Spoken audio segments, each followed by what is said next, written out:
Hello, people. Hope you're doing well. It is Tuesday, January 23rd, and I hope you're doing well as always.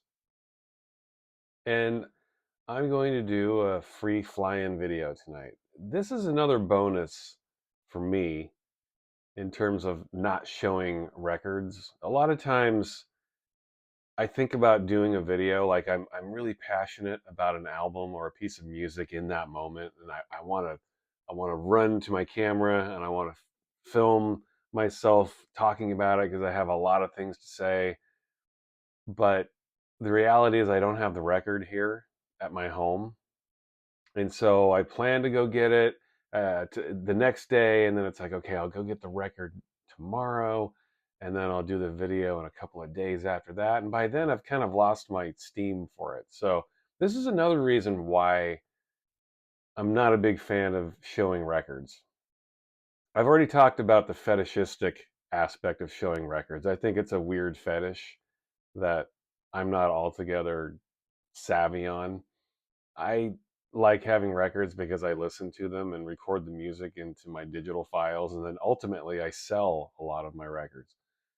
So showing them is just kind of strange, and yeah, I feel like it's some bizarre fetish that I don't really want to have any part of. I feel like there's already enough of that shit. There's not enough people actually sitting down and talking about the music that exists on those records. So that's the main reason I will very rarely be showing records anymore. But the second reason is I don't have a lot of these records at home with me. You've got to understand, I've got thousands of records. I have over 10,000 records in my collection. The vast majority of them are offsite at a location being stored that I will never divulge to you.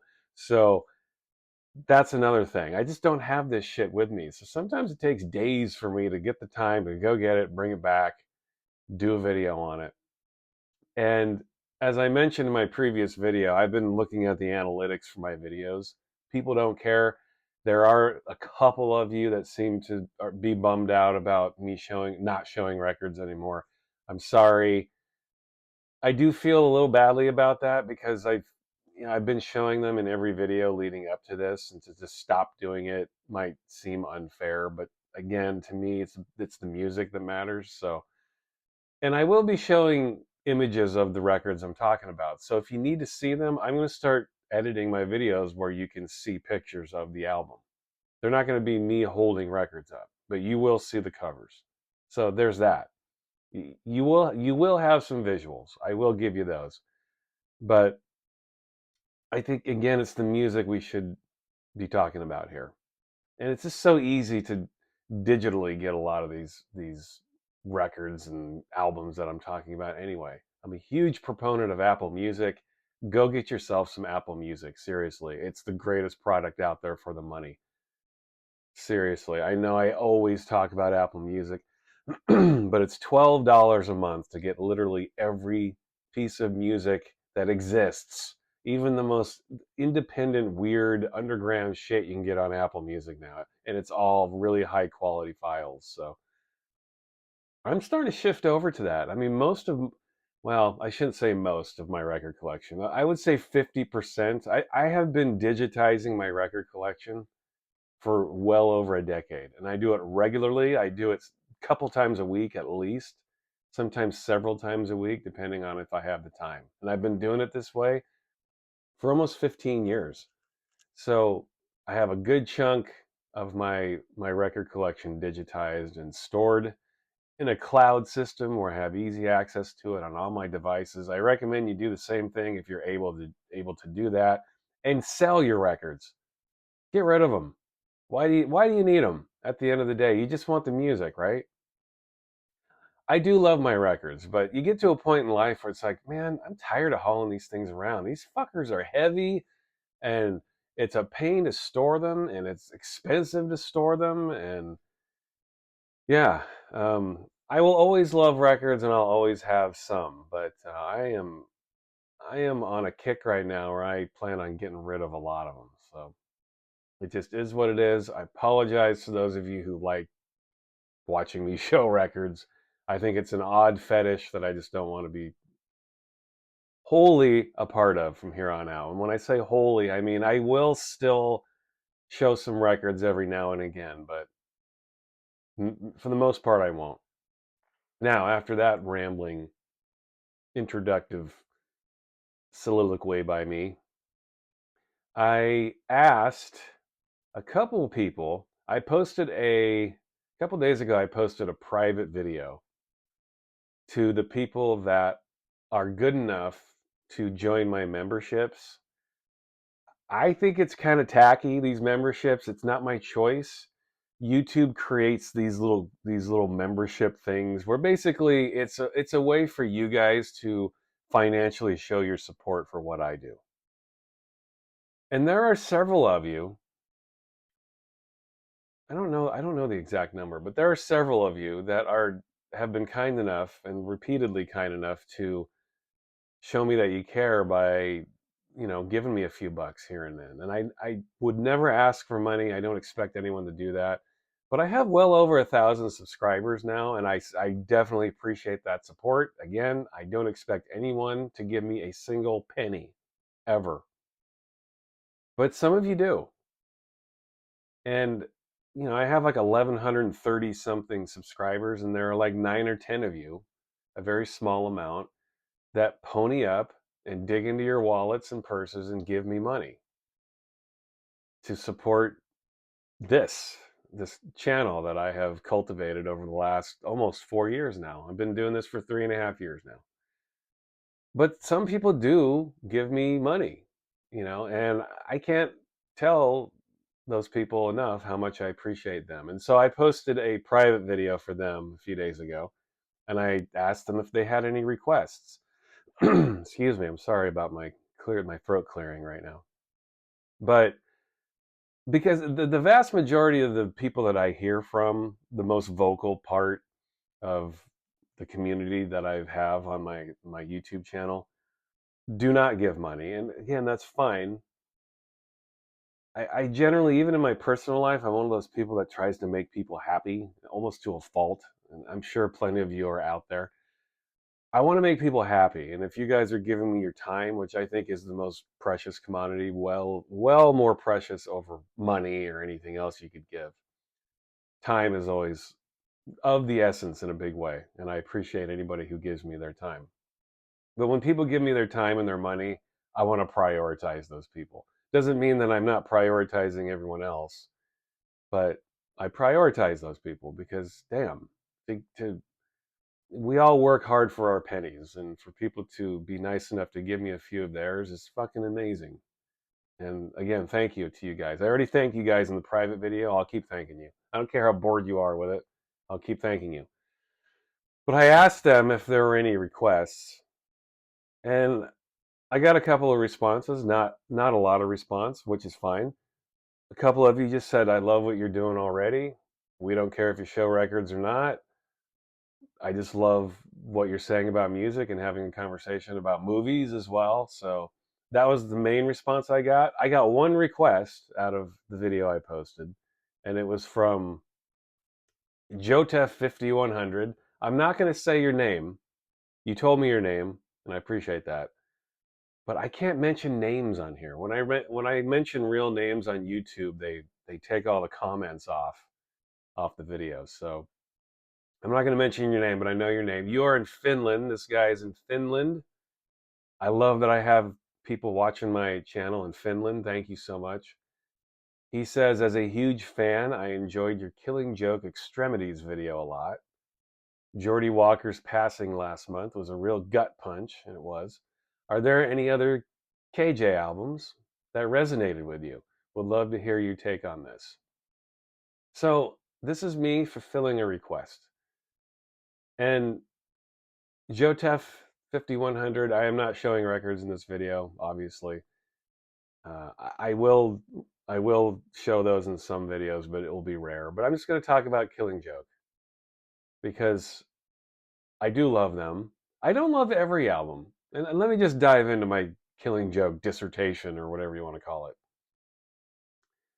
By the way, there aren't a lot of good Killing Joke Sorry, but it's been 10 minutes of introductory rambling here. I apologize for that. That's the risk you take with this channel. Sometimes I will go off, I will rant, or I'll just ramble, or all of these things. Generally, all of these things. It's all of those things. But oh my god, I see. I shouldn't have even got started. Every time I look for I like listening to music criticism. It's interesting to me, even if I don't necessarily agree with the person. I think it's interesting. I want to hear about it. I literally today searched YouTube for album reviews or music review or something like that, and the same motherfucker pops up. I've talked about this guy. I still forget his name. I always want to say Brian Fantana. You guys know who I'm talking about.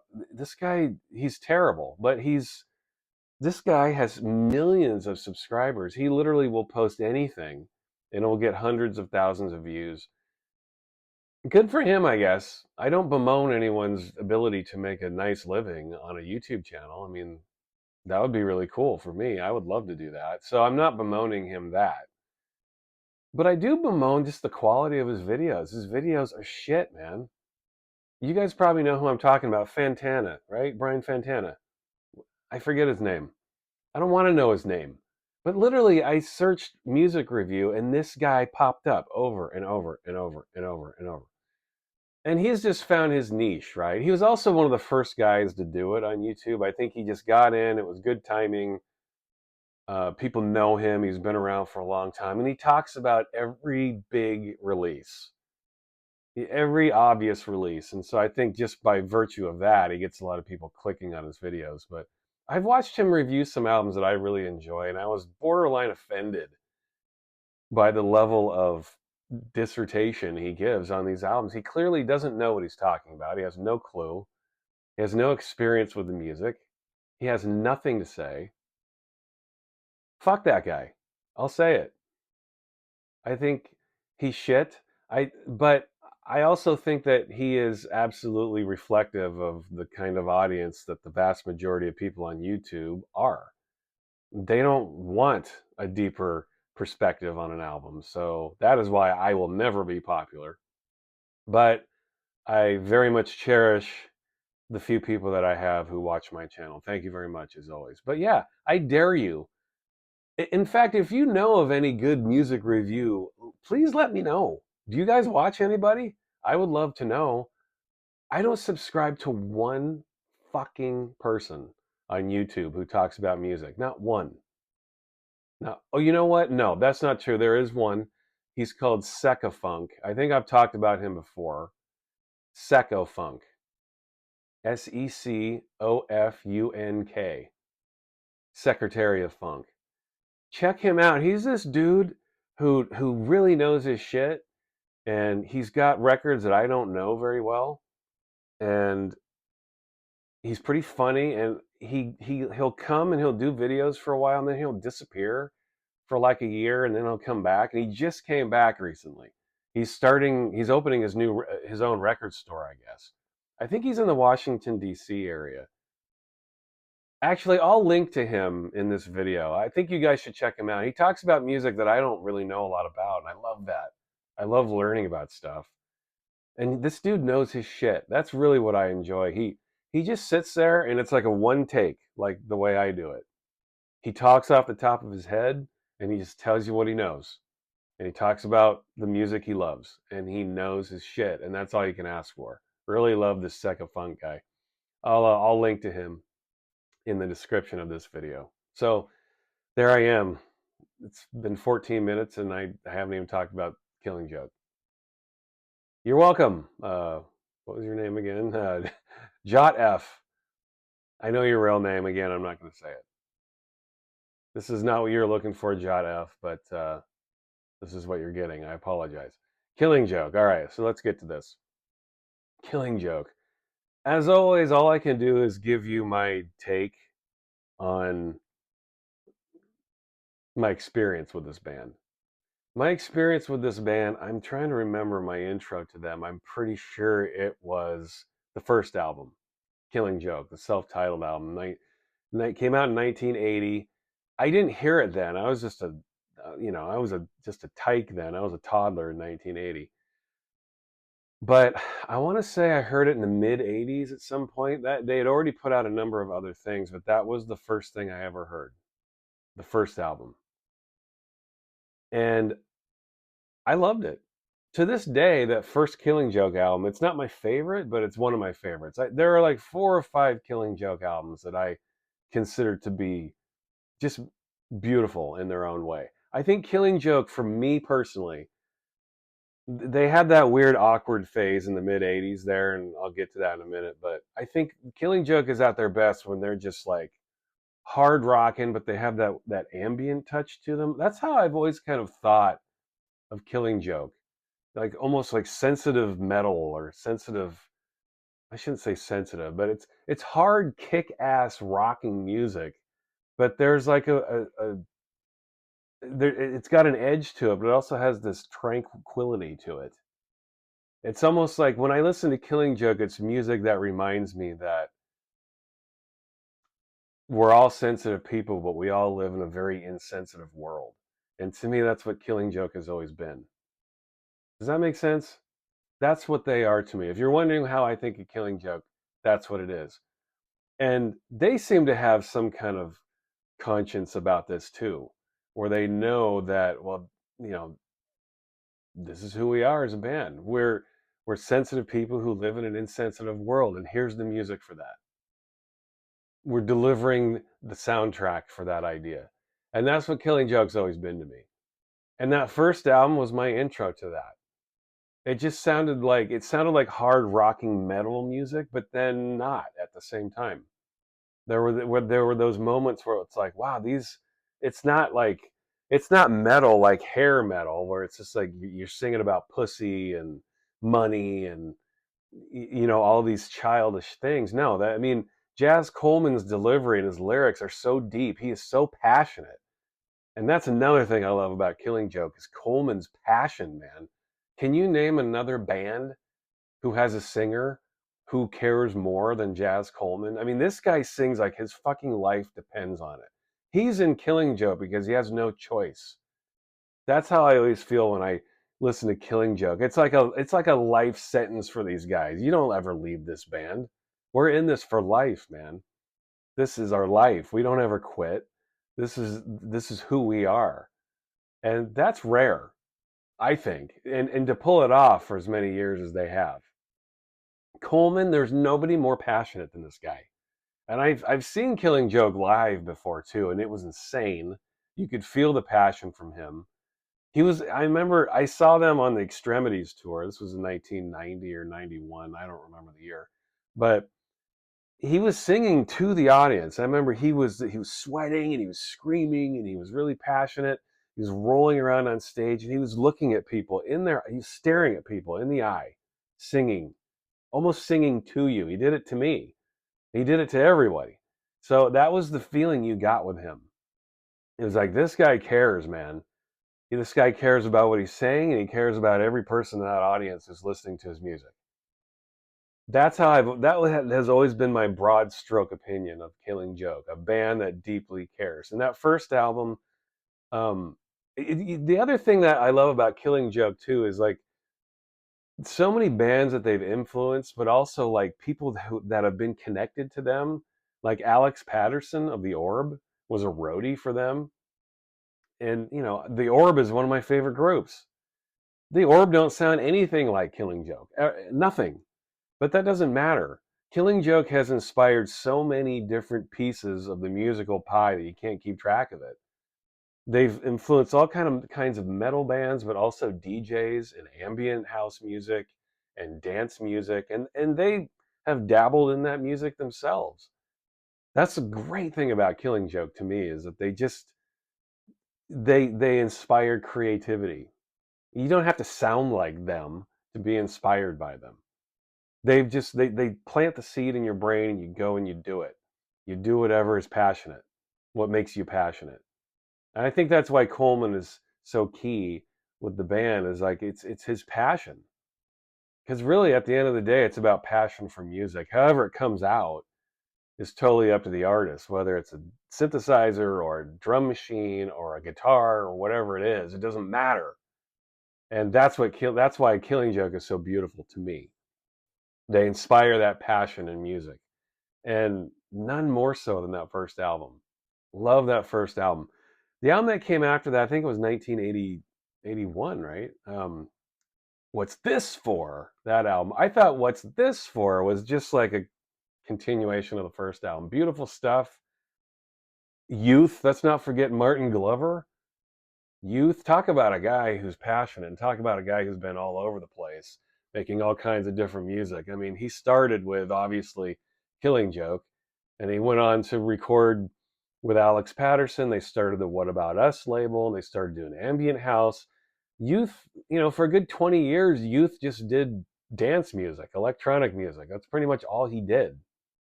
He's now a part of the band again, Killing Joke. He's now back on that train playing bass. But talk about a guy who's had his fingers in a lot of pies, man. Martin Glover, Youth. And Youth is one of those guys that you know. Even if you don't think you know him, you know who he is. He's produced so many records, it's ridiculous. There's bound to be something he's produced or remixed from the 80s, 90s, or 2000s that you've heard. He's done a lot of great stuff. But he's on that album, and I think the last time, correct me if I'm wrong, Killing Joke fans, but I think Revelations, the third album, and I'm talking off the top of my head here. I'm sorry. I'm pretty sure that came out in 1982, I want to say. 1980, yeah. Revelations 1982. That was the last time, at that time, that Youth was a part of the band. Revelations is good too. I love that album. That was a little, boy, it's hard to describe that album, but it was a little softer than the first two in tone, not in message, not in passion. Slightly a slightly lighter delivery. Let me put it that way. The intensity and the tension is still there, but it's delivered slightly more gracefully, I guess. Not as chaotic as the first album, but a great album nonetheless. And then Fire Dances, I want to say came out in 1983. Fire Dances, another excellent album along the lines of Revelations. Love that album. By the way, if you're watching this, please let me know what your favorite Killing Joke albums are, because I don't want this to be a one-way thing. I'd like to hear your comments too. Like, throw them back at me. I'd love to hear what you have to say. But Fire Dances, I think that's the first album that Youth went away, and at that time, and that is also an excellent album. Nighttime, also a really good album. I think that just falls in line with the two that comes before it. I think that came out in 1985. I want to say 1985, right? Nighttime. Love that album. I think the next couple albums I've always been a little. I think this is the way most Killing Joke fans feel too. I think Brighter Than a Thousand Suns and Outside the Gate are those two albums that are kind of hard to. Brighter Than a Thousand Suns, I think, gets a slightly. It's too negatively received even to this day. I remember it got panned a little bit when it came out. That's a good album. It ended up getting mixed by Julian Mendelson, who's an '80s guy who is known for his softer electronic pop stuff. I actually like a lot of stuff he's done, but for him to be with Killing Joke, it just didn't. I don't know. It wasn't a good pairing. I still think Brighter Than a Thousand Suns is a really good album. I listened to it recently, and I've had ups and downs with that record over the years, but I have to say I really enjoy it. Now that it's been out for what, 35 years now? What year did that come out? I want to say it was 19, was it 87? No, 86, 86, right? 86, 1986, I want to say. And then Outside the Gate was 1988. I'm sorry, that album sucks. That's the one Killing Joke album that I can't listen to this day. I remember hearing it at the time. It was tough to listen to then. Really tough to listen to. That's like their brazenly softer 80s version of something. I don't know what. I mean, Jazz Coleman's passion's still there, but it's a hard album to listen to, man. It just doesn't sound like them. But it doesn't matter. You have to hit those lows to hit the highest highs, because 2 years later, in 1990, they released what I think is Killing Joke's best album. And I've already done an extended video about that, Extremities, Dirt, and Various Repressed Emotions. I did my video on that. Hopefully you watched it. That to me is their peak. That is the tip top of the mountain for Killing Joke. I feel like they heard the reviews on Outside the Gate and they were like, okay, let's get back to business. And they put out Repressed Emotions, and god damn, what a great album is that is. What I really loved about Extremities too is the length of the songs. Like their songs were longer all of a sudden. It was almost like all of a sudden Killing Joe were giving themselves space to breathe after the Outside the Gate experience. They're like, let's just record ourselves playing. Let's keep the edits to a minimum and let's just put out a double album, which they did. And it rocks, man. I love that album. Also, very key here, I think, Martin Atkins played drums on that album. And I think that makes a big difference because that fucker plays the drums hard. He plays them clean. He plays them sloppy. He plays them loud. He plays them quiet. But nobody plays as powerfully as this guy. Like, this guy leaves holes in the skins when he's done. This is the guy that played with Ministry and Public Image Limited. This guy is an amazing drummer. I think he's a teacher or a professor now, right? I think, yeah. Did I read that or did I see it on YouTube? I think he's actually a professor of music somewhere, and he fucking deserves it. But that's a big reason why the energy on that album is what it is. Martin Atkins. Now, I think after this was like some of the best things they ever did. Pandemonium was the record that came after this, and love this album. It was, to me, it was like the natural progression to Extremities, Dirt, and Various Repressed Emotions. It's another double album, lots of just sprawling, longer tracks, and it just rocks. But again, you get that ambient. In fact, you get a little bit of electronic on this album. It's the first time I think that they were able to marry that hard sound with electronics. I think, dance culture and rave culture and that whole culture was solidified by then in 1994. And they were able to take that music that they had heard from the other people that they were busy inspiring in the 80s, and they were able to finally mesh it into their own thing, into their own sound and experience. I think Pandemonium is one of their best fucking albums. And I would highly recommend you get the singles that go along with this. There's some great remixes to be had in the Pandemonium days. The album they put out after that in 1996 was Democracy. That is, again, one of my favorite Killing Joke albums. Longer tracks, rockin' hard, electronics come into play. The remixes on the singles are killer. In fact, they have the Orb remix, a track from Democracy. In fact, I think the name of the song, I think they remixed Democracy. I'm pretty sure about that. But the Orb step up and crush it on their mix. They deliver like this 17, 18-minute long mix. That, history completely in full circle there. Calling on the roadie to come back and remix the band. And man, it's good. I have to admit, everything after Democracy, I don't know terribly well. I will say that Hosanna's from the Basements of Hell, which is from 2006, I want to say, because they didn't release a lot of stuff in that 10-year period, but they did put out that the Killing Joke album with like the red skull on the cover. That's not my favorite. I really don't have much to say about that. I wish I did, but I don't have a lot to say about that album. I don't know it all that well. But Hosanna's from the Basements of Hell is, other than Extremities, my favorite. For them to go and do that in 2006 and just crush it, they rock so hard on that album. And again, the songs are really sprawling and long. They're letting themselves just sit down and play. The songs, it's like a dirge, but it's like the instrumentation is so good. The mixing and production is excellent. Hosanna's, absolutely, with the exception of Extremities, is my favorite Killing Joke album. I'm wondering how many of you would agree with this. I feel like most Killing Joke albums always look back to the older stuff, the early stuff, in fact, to find out what their favorites are when it comes to the Killing Joke, pantheon of records. But that Hasana's album absolutely, absolutely is an incredible album to me. Love that one. Especially, I think a lot of even Killing Joke fans maybe haven't taken the time they need to really dive into that album. I will say the number of albums they put out, like I think Absolute Descent, can't remember. Did that come out in 2010? I think Absolute Descent came out in 2010.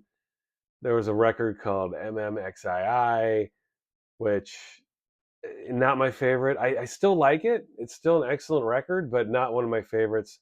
I thought that they came back hard and strong with Pylon in 2015. And if I'm not mistaken, that's when Youth rejoined the band. Am I wrong about this? I think that's how it went. Youth came back for that one. And that is a cool album, man.